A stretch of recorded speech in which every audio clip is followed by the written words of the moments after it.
हफ्ते में पुलवामा के आतंकी हमले में शहीद जवानों को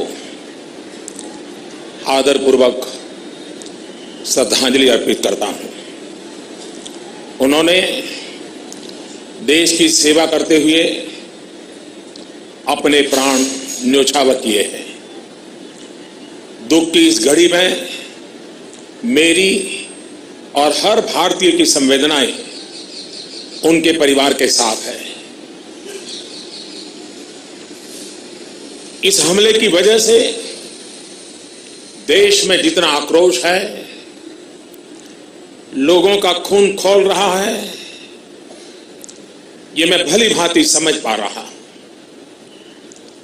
इस समय जो देश की अपेक्षाएं हैं,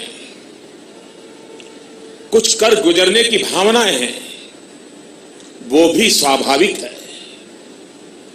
हमारे सुरक्षा बलों को पूर्ण स्वतंत्रता दे दी गई है।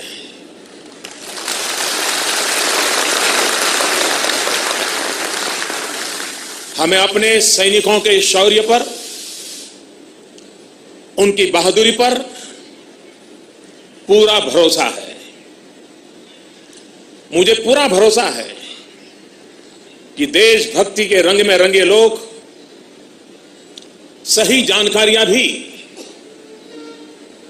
हमारी एजेंसियों तक पहुंचाएंगे, ताकि आतंक को कुचलने में हमारी लड़ाई और तेज हो सके। मैं आतंकी संगठनों को और उनके सरपरस्तों को कहना चाहता हूं कि वे बहुत बड़ी गलती कर चुके हैं। बहुत बड़ी कीमत उनको चुकानी पड़ेगी।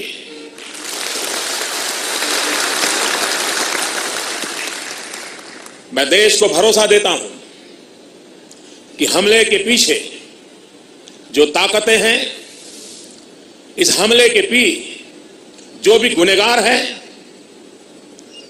उन्हें उनके किए की सजा अवश्य मिलेगी।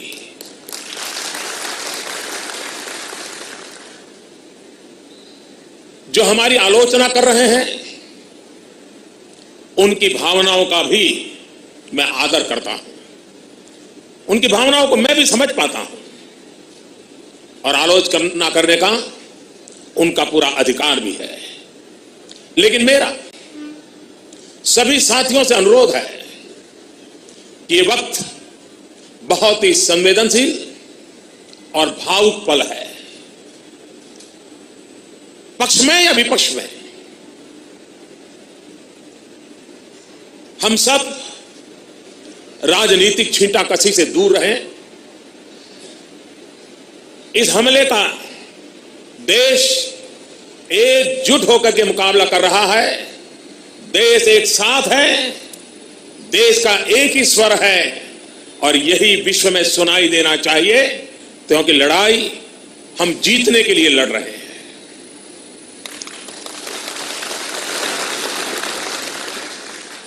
पूरे विश्व में अलग थलग पड़ चुका हमारा पड़ोसी देश अगर यह समझता है कि जिस तरह के कृत्य वो कर रहा है, जिस तरह की साजिश रच रहा है, उससे भारत में अस्थिरता पैदा करने में सफल हो जाएगा, तो वो ख्वाब हमेशा हमेशा के लिए छोड़ दे।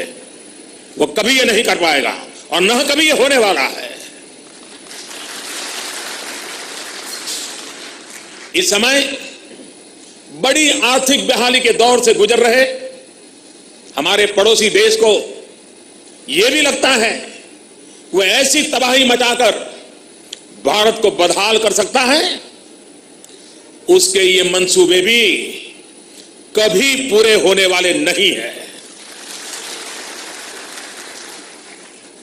वक्त ने सिद्ध कर दिया है कि जिस रास्ते पर वो चले हैं वो तबाही देखते चले हैं, और हमने जो रास्ता अख्तियार किया है वो तरक्की करता चला जा रहा है। 130 करोड़ हिंदुस्तानी ऐसी हर साजिश ऐसे हर हमले का मुंह तोड़ जवाब देगा। कई बड़ों देशों ने बहुत ही सख्त शब्दों में इस आतंकी हमले की निंदा की है और भारत के साथ खड़े होने की, भारत को समर्थन की भावना जताई है।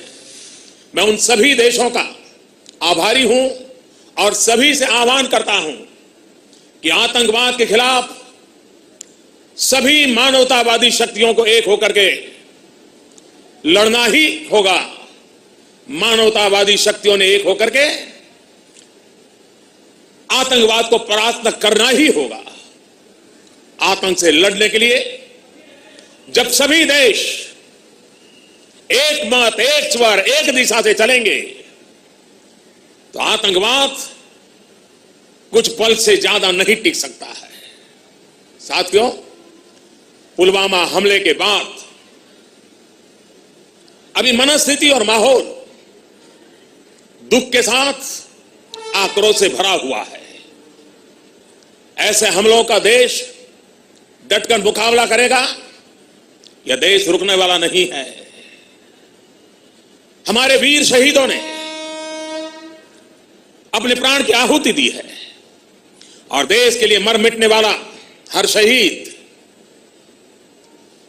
दो सपनों के लिए जिंदगी लगाता है। पहला, देश की सुरक्षा, दूसरा, देश की समृद्धि। मैं सभी वीर शहीदों को, उनकी आत्मा को नमन करते हुए, उनके आशीर्वाद लेते हुए मैं फिर एक बार विश्वास जताता हूं कि जिन दो सपनों को लेकर के उन्होंने जीवन को आहूत किया है, उन सपनों को पूरा करने के लिए हम जीवन का पल पल खपा देंगे। समृद्धि के रास्ते को भी हम और अधिक गति देकर के, विकास के रास्ते को और अधिक ताकत देकर के हमारे इन वीर शहीदों की आत्मा को नमन करते हुए आगे बढ़ें।